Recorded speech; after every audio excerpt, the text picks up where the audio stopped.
People love superheroes. Fuck those fuckers.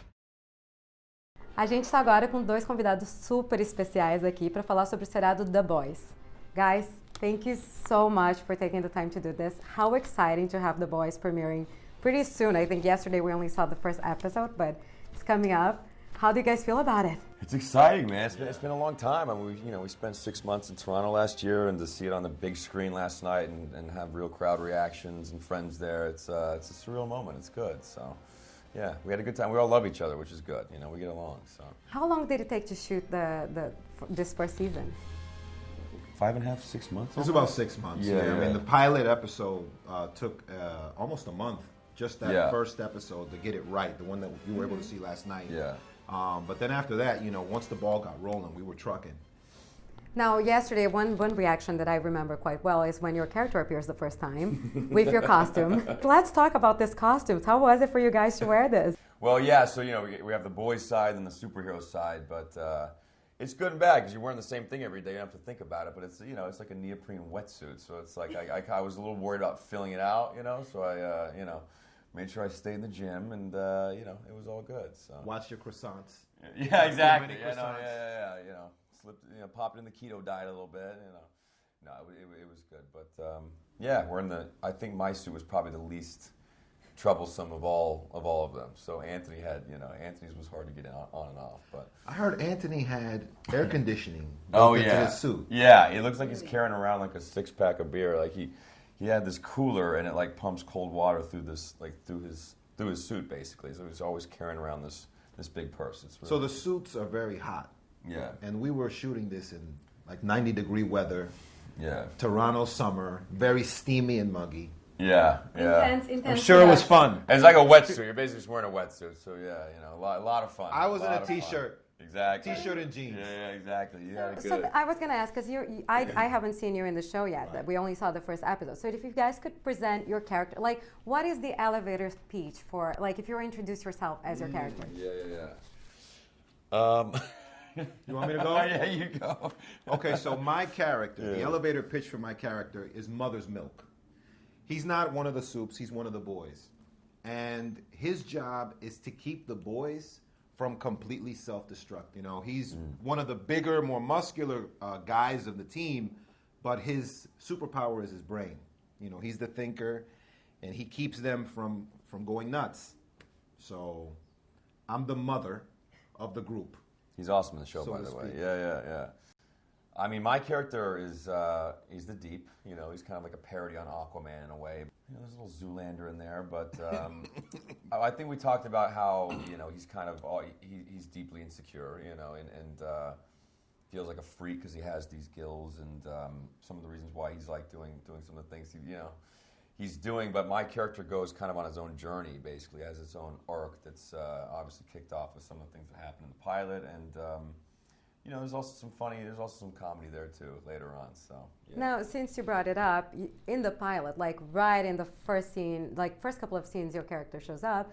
He does something quite well. Let's say he shows a very peculiar, peculiar personality. Not to say anything worse than that. Yeah. How was it for you to approach that, and like how is it fun to play kind of like an evil personality? For me, it's definitely.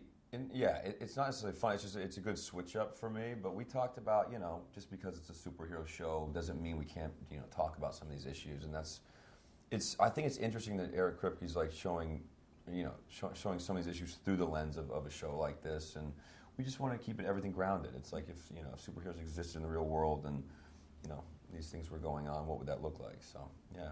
Now, what was the most fun thing to shoot on the show? It's funny because we don't really got to work together. So yeah, but what do you think? I mean, in general, I think finding that balance of tension and comedy was what for me was the most fun. Because every moment, regardless of how bad things were getting, there was always some form of humor that we were playing against, and that's real life. Real life. Even at its worst moments, things will happen on a daily basis, and you're just like, "Is this real? This couldn't have been written." Yeah, you know, exactly, and so those moments are the ones that kind of, you know, are fun to, as an actor, explore.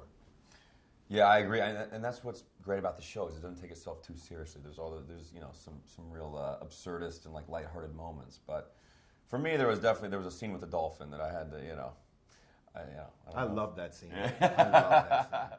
Well, thank you. That was probably the most absurd and fun thing I got to do. Episode 4. Yeah. Now, it must, for you guys growing up wanting to be actors, it must be fun to be in a superhero show. Like, not the stereotype superhero show, but you still get to wear the costumes, do scenes, you know, fight scenes and the whole thing. It must be something that's super exciting. Absolutely. I mean, I think it's fun that it flips it on its head, and we're kind of playing these, you know, it's a satire of superheroes. So I like that aspect of it for sure, yeah.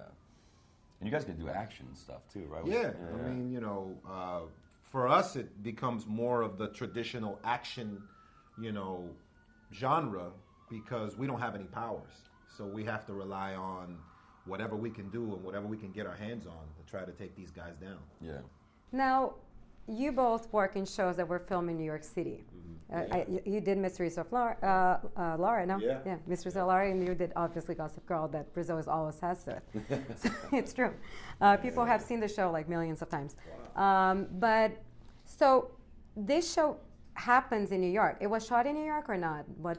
Shot in Toronto, and I mean, even rewatching the pilot last night, they did such a good job of making it look like New York City. But yeah, Gossip Girl, they needed, you know, the glitz and the glamour side in the restaurants. I mean, up in Toronto, they can do, it's more, you know, industrial sort of the city, the gritty part of the city. So yeah, they did a good job doubling it, I think.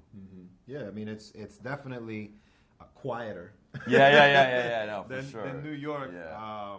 But you know, I mean, each city has its own magic, you know. So Yeah. It's probably good for all of us that we're not in New York City, you know what I mean? Yeah, we can stay focused, you know, it's good. Now, this show is like, were you guys familiar with the comics at all before? I wasn't actually. So it's something that sounds very unusual. When I was reading even the summary of what the show is like, I was like, oh, I wonder how they're going to do this. So how was this project presented to you, and what was your reaction when you saw this, well, different characters? You know, for me, I just basically got, you know, the script and the audition sides. It was pilot season. I was no longer on Mysteries of Laura, and I was being very picky about what I worked on. I wanted to work on things that gave some type of social commentary.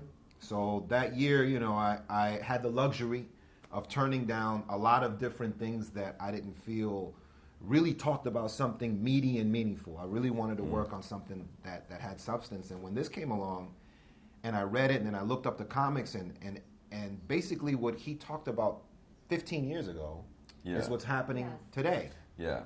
You know, only in a satirical form. But it's the whole, what if there was unlimited power by politicians and celebrities?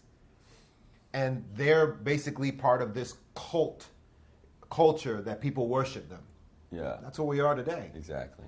Yeah. And that's what attracted me to the show. Yeah, it was kind of similar for me. I mean, there were just the sides, and I know, I guess there was a script too, but the sides I remember reading, I'm like, I know this guy. Like, I know this character. I know how to have fun with it and kind of bring something to it. So, and I loved the script right away, you know, and knowing that, you know, Seth Rogen, everyone was involved, it was something I 1,000% want to be a part of, after I read it, so. Yeah. Now, I do have to ask you one question, because otherwise your fans in Brazil are literally going to kill me. So I do have to ask a question. The Brazilian fans, I have to say, are the best, like, wildest, most passionate fans I've ever met. I've been to Brazil one time, but yeah. You guys have to go to Brazil. You have to go back, and if you haven't been, you absolutely must go. First of all, with this show opening, I'm sure everybody's going to be obsessed with it as well. We're big consumers of entertainment. All right, nice. So my question is, with Gossip Girl, we're just talking about this show, the comic being written in 2005, and foreseeing a lot of things. Gossip Girl, when it started, it was before Twitter was a thing, before Instagram, and like it was already people like, you know, the Spotted and the whole thing. When you look at it today and imagining these kids that are in high school and they kind of live in a Gossip Girl reality, how, like what does that make you think about the work you guys did, you know, so many years ago? It was literally ahead of the curve, wasn't it? You know, I mean, I remember in 2007 when we first started, the first iPhone came out. There was no, you know, it wasn't like Instagram and Twitter and all that stuff. So it was, it's definitely also found like a kind of a second life with Netflix. I still, meet the same age demographic, teenage girls coming up and saying that, they binge watched it. So that's still really nice to have that. Well, I can tell you for a fact that like most of the people that I know has seen at least Gossip Girl at least once or twice. That's Brazil. Like that's yeah. Crazy. Wow, So hopefully the boys will bring that for both of you. Gossip So Girl and Miriam. Yeah. yes, is there a possibility? The Gossip Girl, the film. Oh yeah, exactly. What happens to Nate Show me that Archibald? money. Yeah, Show me that money, baby. Yeah, Show me the money. No. I never rule it out, but it'd be probably pretty tough to get the band back together. But I'd love to see everybody. So. Yeah. Well, we would love to see everyone as well. All right. And we look forward to seeing the boys. Yeah. Thank you so much, Awesome. guys. Thank you. Thank you.